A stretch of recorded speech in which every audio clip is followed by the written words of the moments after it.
नमो नमः। अज्ञानतिमिरान्धस्य ज्ञानाञ्जलशलाकया चक्षुरुन्मीलितं येन तस्मै श्रीगुरुवे नमः। अर्थात ज्ञान की शलाका से जिसने अज्ञान के अंधकार से अंध हो गए लोगों की आंखों को खोला, उस गुरु को नमस्कार है। आज्ञा गुरु नाम ही अविचारणीय। गुरुओं की आज्ञा वास्तव में बिना विचार किए मानने योग्य होती है। कस्मिंचित नगरे चंद्रो नाम भूपति प्रतिवसति स्म। किसी नगर में चंद्र नाम का एक राजा रहता था। तस्य पुत्राः वानर क्रीडारतः वानरयूथम नित्यमेव विविधैः भोज्य पदार्थैः पुष्टिं नयन्ति स्म। उसके पुत्र प्रतिदिन बंदरों के साथ खेलने में लीन रहते थे और बंदरों को अनेक प्रकार के भोज्य पदार्थों से हृष्ट पुष्ट बनाते थे। तस्मिन् राजगृहे बालवाहन योग्यम मेष यूथम आसीत्। उस राज दरबार में राजकुमारों की सवारी की योग्य भेड़ों का समूह भी था। तेषां मेषाणां मध्ये एको मेषः जिह्वा लोलुप्तया अहर्निशं महानसं प्रविश्य यत् पश्यति तत् भक्ष्यति। उन भेड़ों के बीच में एक भेड़ अपनी जिह्वा के चटोरेपन के कारण प्रतिदिन रसोई घर में घुसकर रसोई में जो कुछ भी देखता उसे ही खा जाता। ते च सूपकारा यत्किंचित् काष्ठं मृण्मयं भाजनं कांस्य ताम्रपात्रं व पश्यन्ति तेन तम आशु ताड़यन्ति स्म।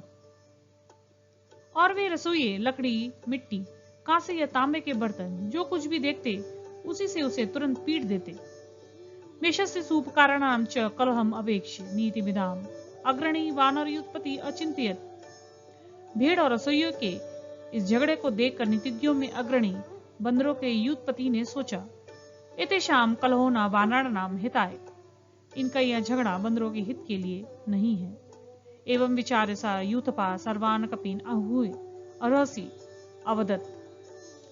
ऐसा सोचकर उस युत्पति ने सभी बंदरों को बुलाकर एकांत में कहा, सूपकाराणां मेषेण सह एषा कलह नूनं भवतां विनाश कारणं भविष्यति। रसोइयों का भेड़ के साथ होने वाला यह झगड़ा अवश्य आपके विनाश का कारण होगा। उक्तम ही कहा भी है, तस्मात् स्यात् कलहो यत्र गृहे नित्यं कारणः तद्गृहं जीवितं वांछन् दूरतः परिवर्जयेत्। जिस घर में बिना किसी कारण के नित्य झगड़ा होता हो, जीवन चाहने वालों को वह घर दूर से ही छोड़ देना चाहिए। तस्य वचनम् अश्रद्धेयं मत्वा मदोदता कपिः प्रहस्य अवदन्। उसके वचनों को श्रद्धाहीन मानकर मद से मस्ते वानर हंसते हुए बोले, भो किमिदम् उच्यते, यह क्या कह रहे हैं? ना वयं सर्व समानोपभोगान् विहाय अटव्याम शारतिक कषाय कटु वृक्ष फलानि भक्षिष्यामः।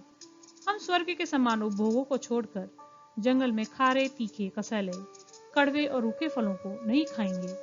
तश्रुत्वा साश्रुनयनौ युत्पति स गदगदम् उक्तवान। यह सुनकर आंसुओं से युक्त नेत्रों वाले समूह का स्वामी गदगद स्वर में बोला, रसना स्वाद लुब्धा यूयम अस्य सुखस्य कुपरिणामं न जानीत। जीव के लालच के स्वाद में तुम सभी सुख के दुष्परिणाम को नहीं जानते हो। अहम तो वनम गच्छामि, मैं तो वन को जा रहा हूँ। तथा सर्वेषां संशयो न भवेत्, इसलिए कहीं हम सबका विनाश न हो। तदेतद् राजभवनं परित्यज्य वनम गच्छामः, इसलिए राजभवन को छोड़कर वन को जाते हैं। यतः क्योंकि कलहंतानि हर्मयाणि कुवाक्यांतं च सौहृदम् कुरा जानतानि राष्ट्राणि कुकर्मांतम यशो नृणाम। झगड़ों से राजमहलों का अंत हो जाता है, बुरे वाक्य बोलने से मित्रता का विनाश हो जाता है, बुरे शासन से देश का विनाश हो जाता है, दुष्कर्म से मनुष्यों का यश नष्ट हो जाता है। अत अनस्मिन् अनिसमेषो यावत् मानसं प्रविशति तावत् सूपकारेण अर्धज्वलित काष्ठेन ताडिता। उसके बाद दूसरे दिन वह भेड़ जो ही रसोई में घुसा, तो ही रसोइये ने आदि जली हुई लकड़ी से उसे मारा।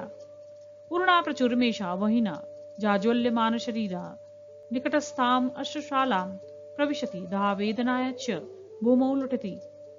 ऊन से भरा हुआ तथा आग से दहकते हुए शरीर वाला वह भेड़ पास के घुड़साल में घुस गया और जलने की पीड़ा से भूमि पर लौटने लगा। तस्य शितौ प्रलुठता तृणेषु वहनि ज्वाला समुत्थिता। उसके भूमि पर लौटने से उठती हुई आग की लपटें घास में चारों ओर फैल गई। ज्वालमालाकुला अश्वाहा प्राण तारणाय इतस्ता अधावन।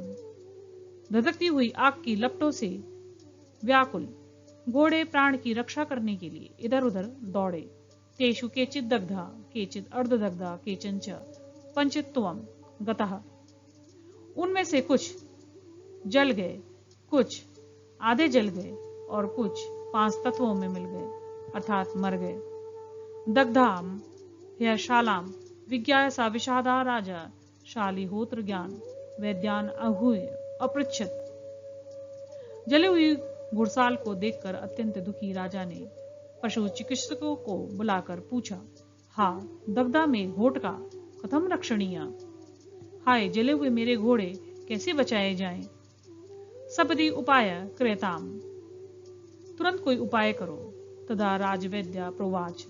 तब राजा का वैद्य बोला, कपिनाम मेधसा दोषो वहनिदास समुद्भवा अश्वानाम नाशमभ्येति तमः सूर्योदय यथा। आग लगने से होने वाला घोड़ों का घाव बंदरों की चर्बी से उस प्रकार समाप्त हो जाता है जिस प्रकार सूर्य के निकलने पर अंधेरा नष्ट हो जाता है। यथोचितम क्रियताम इति राजादेशम श्रुत्वा सर्वे भयत्रस्ताः कपया अचिंत्यन।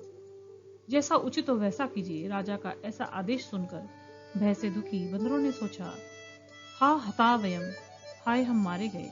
अवधीरिता अस्माभि गुरुजनोपदेशा, हमने अपने गुरु के उपदेश को नहीं माना। उक्तम ही कहा गया है, मित्र रूपा ही रिपवा संभाष्यन्ते विचक्षणै ये हितम वाक्यम उत्सृज्य विपरीतोपसेविना।